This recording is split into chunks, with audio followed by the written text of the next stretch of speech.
Behold, the classic tank himself, reborn in glorious Technicolor.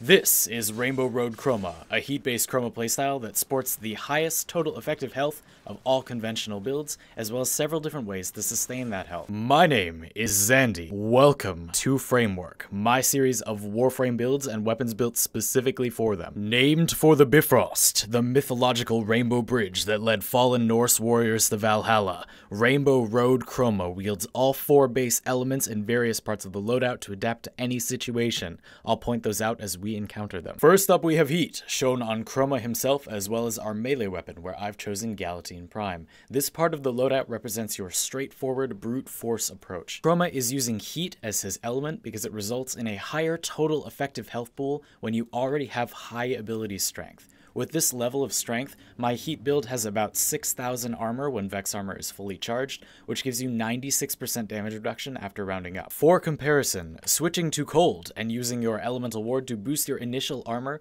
will bring you up to about 9,500 armor with Vex armor fully charged, giving you 97% damage reduction after rounding up. Since you already have so much armor without Cold's Elemental Ward giving you more, and armor gives you less damage reduction per point the more of it you have, using Heat is better at high ability strength. By using Heat, you get a ton of additional health from your Elemental Ward, which allows you to survive much larger single hits. And with access to powerful healing options, you can quickly restore your entire health bar and survive ridiculous amounts of damage for a very long time. This approach is also much more resistant to slash procs, which completely ignore armor, since your numerical health is almost twice as high as it would be with a Cold build. That being said, neither Cold nor Heat will be very tanky if you cannot charge up your Vex armor's armor portion. That happens when you lose shields, so you have to make sure that you have at least 400 shields, which is the total amount you need to charge up Vex armor. Now, if you boost your shields a little bit by using, say, the Vigor mod, which will give you enough shields, you will be able to fully charge your Vex armor as long as you have full shields, and if you don't have full shields, your Sentinel's Guardian ability may fully charge your shields for you, but if your Sentinel dies or you're in the middle of combat, this means you won't be able to get your armor buff, so we have to fix that. The way you can fix that is by running Brief Respite and 2 Augur mods. Now the great thing about this setup is that we don't really need any particular aura here. We're already going to deal with armor against very high level enemies. Corrosive Projection on its own won't be enough unless you're in a dedicated squad, and these 2 mods don't really take up any additional space. If I wasn't using Augur Secrets, I would just be using Intensify, and if I wasn't using Augur Message, I would probably be using Constitution. So we lose almost no actual stats, but we gain the ability to gain a lot of energy when we cast our abilities. Usually when we power up for combat, we're going to be using Vex Armor and then Elemental Ward. Since we have Blind Rage on, that costs almost 200 energy, so you do have to be at almost maximum energy to use both abilities, but because we have both Brief Respite and the 2 Augur mods, we will get over 400 shields just from casting those 2 abilities. So you'll always have Vex Armor fully charged. Just casting it gives you enough shields to charge it. But like I said before, you need ways to heal that health up or you're still gonna die no matter how tanky you are eventually. Your melee weapon offers one way that you can do that. Galatine Prime is a very, very high damage per swing weapon. It is the second highest base damage of all melee weapons, and normally that doesn't really matter. It's more about its crit chance, its status, and etc. But for this build, it kind of does matter because it means Life Strike will give you more healing per energy invested, and that's really important. You don't want to pay a lot of energy. You need full energy to do your power-up defensive combo, so this will let you pay only 12 energy for just 1 hit while using the Broken Bull combo and Cleaving Whirlwind, which gives you 300% damage, and you'll heal for a lot with just that 1 swing. Additionally, we're using pretty much all slash damage here with slash procs as well, so you will be able to cleave through armor very easily, and even though Cleaving Whirlwind leaves you very immobile, especially when using Broken Bull, Primed Reach will give you the range you need. Here, we're fighting 10 level 100 Bombards and 10 level 100 Heavy Gunners. And as you can see, even though we have a slow startup with our Blade, once we have the attack speed, we can use Cleaving Whirlwind to kill the enemies very, very effectively. Swinging through them with Vex Armor's damage buff fully charged will kill them in just 1 hit.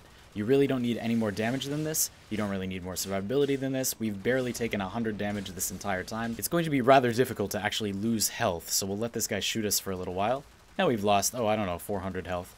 So we'll start channeling and swing at one of these enemies, and you'll see that we immediately get our entire health bar back. This enemy could have done twice as much damage to us, and in just 1 swing with 12 energy, we would easily get our entire health bar back. You could absolutely also use a weapon with healing return. The reason I'm using a life strike weapon with Galatine Prime is so that we can burst heal very fast. Healing return is better overall, in my opinion, especially when you have so much armor, because those individual little bits of health are worth a lot, but we really care about being able to heal up very fast if we're fighting really high level enemies, and if we're fighting really low level enemies, as you can see, it doesn't really matter. So there you go, with just your melee weapon and this Chroma setup, you're kind of done. You can still kill incredibly high level enemies, it's very powerful. So the question then becomes, what do you even do with your primary and secondary slots? There are some very powerful things to include in those slots. This represents the cold in our loadout, as it wields viral damage, and also to honor cold for being the other incredibly powerful element for tank Chroma. Never forget your roots of cold Chroma.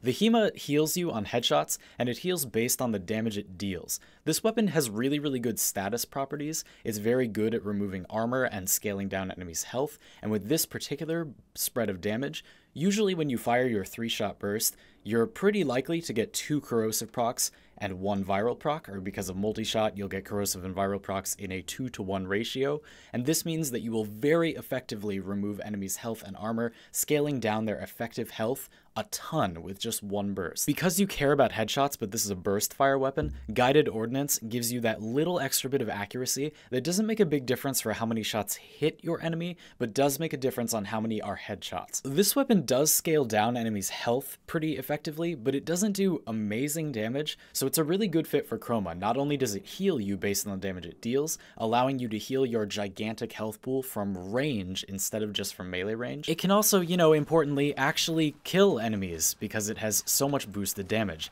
As you can see, just 1 or 2 bursts will tear these enemies apart at level 100. A fantastic weapon made better in Chroma's hands, but again, I do want to very strongly discourage heavy caliber and suggest Guided Ordnance because you get your healing from headshots. You need to be landing your headshot. In the middle of combat, it can be a bit challenging to hit enemies in the head sometimes, and if you're really low on health, you may panic, and it will be really difficult to get that clutch headshot and heal yourself up quickly with the HEMA. To that end, the electricity subtheme of this loadout, represented by Lightning Dash, and the lightning abilities of the Dariga, will stun enemies for you so that you can hit their head. Lightning Dash in particular is a nice tech choice here. Lots of people like Firewalker, and it's also really good, but when enemies get hit by an electricity proc, you can see when I bullet jump on these enemies that they move their hands out of the way of their face, and when these guys get hit by my Dariga's Arc Coil or Electropulse, they will also move their hands out of the way of their face, so you can easily get a headshot on them. And the same thing happens when Dariga uses its Arc Coil or Electropulse precepts to stun enemies in melee range. Firing your HEMA is usually quicker than getting off your swings with your Galatine Prime because Berserker might not be sped up, so this is a really good way to heal yourself up quickly in a pinch. Of course, we also have Mediray, and in the event that you want to use the Death Machine Rifle, like I am, instead of using something like the Artax for a bit more crowd control, you may wish to use this Dariga build instead, which fits in fired up. Finally, we have come to the special sauce of Rainbow Road Chroma. Toxin, represented by the Acrid. Now, Toxin is traditionally thought of as being the weakest element for Chroma's Elemental Ward. I mostly agree, the reload speed is nice, so I've represented Toxin just a little bit. This Acrid build with Acrid Acrides gives you massive status duration, 350% status duration, and this weapon has guaranteed Toxin procs on every shot, on top of my given 50% chance for gas. Shooting this at an enemy will not do very much damage up front, but it deals a hilarious amount of damage over time, and it is very good at killing Corpus. But its other role is to give you a nice damage option against enemies that are at range, but have their armor stripped.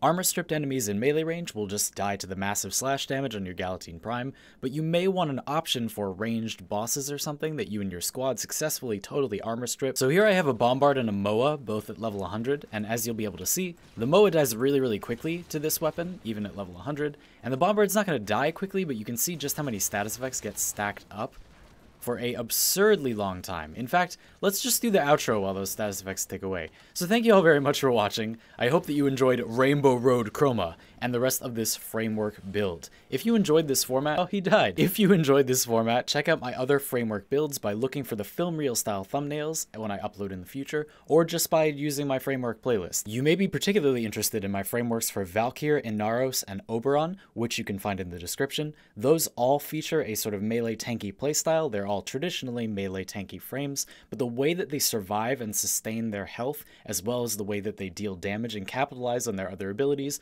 are all very different. So thank you again very much for watching. Subscribe if you had a good time. Find me elsewhere on the internet in the description, and I'll see you all next time.